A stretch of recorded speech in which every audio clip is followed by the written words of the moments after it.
কিন্তু করতে বসছি আমার বিয়ের পিঁড়ি। হ্যাঁ, আমার বিয়ের পিঁড়ি আমি নিজেই প্রিন্টিং করেছিলাম। এটাতে আমার মাসিদের বিয়ে হয়েছিল এবং পিঁড়িটা অনেক পুরানো ছিল। তো এই পিঁড়িতেই আমার ইচ্ছে ছিল আমার মায়ের যে এই পিঁড়িতেই আমাদের বিয়ে হোক। পিঁড়িটা খুবই পুরানো, একটু ভেঙে চুরেও গেছে, কিন্তু এই পিঁড়িটাতেই আমরা সুন্দর করে ডেকোরেশন করেছিলাম।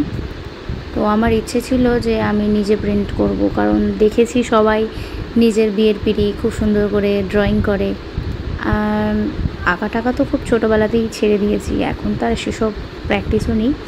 ঘরে টুকটাক আলপনা দিতে যেটুকু যা ব্যবহার করা হয় সেটুকুই দেওয়া হয়।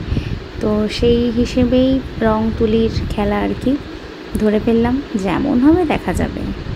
আগে থেকেই যদি ভেবে নিই যে খারাপ হবে, সেক্ষেত্রে তাহলে ভেবে নেবো পুরোটাই খারাপ। তো আমি এখানে কি করেছিলাম, ওদের একটা প্রিন্ট করা ছিল, তো সেটাতে একটু ভালো করে স্ট্রিচ কাগজ নিয়ে একটু ঘষেছিলাম। ওটা হয়তো ভিডিও ক্লিপে নেওয়া হয়নি, কিন্তু ঘষার পর বেশ কিছুটা উঠেছিল, খুব একটা বেশি উঠে যায়নি। তো তারপরে কি করেছিলাম, এই যে লাল ফেব্রিক কালার নিয়েছিলাম আর বেশ কিছু শর্ট সাইজের তুলি নিয়েছিলাম, আর মুখটা একটু সরু টাইপের। কত নম্বর ছিল, আই থিঙ্ক 0 নম্বর আর 1 নম্বর হয়তো থাকতে পারে। তো সেটা দিয়েই ভালো করে প্রিন্ট করে নিয়েছিলাম, সরু দিয়েই করেছিলাম। আমি আর এটার পিছনে অতটা বেশি খরচা করিনি, যেটুকু দরকার ছিল আমার মোটামুটি ওই 2 থেকে 3টে ছোটো টিউব যেটা ফেব্রিক কালার হয় সেটা লেগেছিলো, আর হোয়াইট কালার একটাতেই হয়ে গিয়েছিলো। টোটাল আমার 3টে একটা 4টে রঙ আমার লেগেছিলো। কারণ 3টে না দিলে কি হয়েছিল, রেড কালারটা ওটা সিঙ্গেল কোটিংয়ে কিছুতেই ধরছিল না, ওটাকে মোটামুটি 2 থেকে 3 বার আমাকে কোটিং করতে হয়েছিল, তারপরে কালারটা ধরেছে। শেষে দেখলাম যে না, আমি তুলি দিয়ে পারবো না, আমি হেরে গেছি। তো আমাকে সেটা হাত দিয়ে শুরু করতে হলো। এবারে হাত দিয়ে যথেষ্ট লেয়ারগুলো ঠিকঠাক দেওয়ার চেষ্টা করছিলাম, কিন্তু বেশ কিছু জায়গায় ফাঁকা, বেশ কিছু জায়গা শুকনো হয়ে যাচ্ছে, সেই জায়গাটা মনে হচ্ছে যে না, আর একটু মেকআপ করলে ভালো হয়। তো এইভাবেই আমি একবার করে দিয়ে রোদে শুকিয়ে, প্রথম একদিন দিয়েছিলাম, তারপরে রোদে শুকনো করেছিলাম, আবার তারপরের দিন একই সেম কালারে কোটিং করেছিলাম, রোদে দিয়েছিলাম। তো আমারটা অনেক দিন সময় লেগেছিল, 2 থেকে 3 দিন তো আমার কালারের বেসটা করতেই চলে গেছে। তারপরে চক দিয়ে আগে প্রিন্ট করে নিয়েছিলাম, কারণ ডাইরেক্ট হোয়াইট কালারের তুলি ধরে করার মতো আমার সাহস ছিল না। সেই কারণে আমি কি করেছিলাম, ভালো করে আগে এঁকে নিয়েছিলাম, ড্রয়িং করে নিয়েছিলাম ধরে ধরে, যেরকম আমি পারি।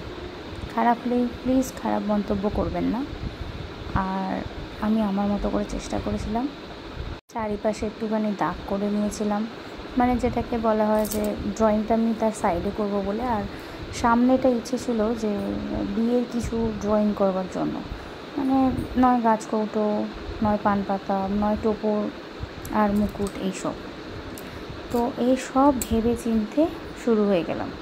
প্রথমে একটুখানি আঁকিবুকি করে স্টেজ করার চেষ্টা করছিলাম, তারপরে বারবার ঘেটে যাচ্ছিলো।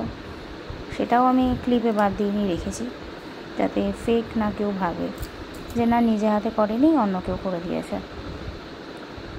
তো 3 দিন কালার কোটিং করার পর থেকে আমি প্রিন্টিংটা করতে বসেছিলাম, চক দিয়ে এঁকেছিলাম। আরও হয়তো এটা ভালো হলেও হতে পারতো, কিন্তু আমি যেটুকু পেরেছি সেটুকুই করেছি। ভিডিওটার মাধ্যমে সেটাই দেখানোর চেষ্টা করছি, যাতে যাদের ইচ্ছা থাকে যে কম কিছুর মধ্যেও জিনিসটাকে পরিপূর্ণ করে তুলবো আমি, তারা এইভাবে করতে পারে ঠিক আমার মতন।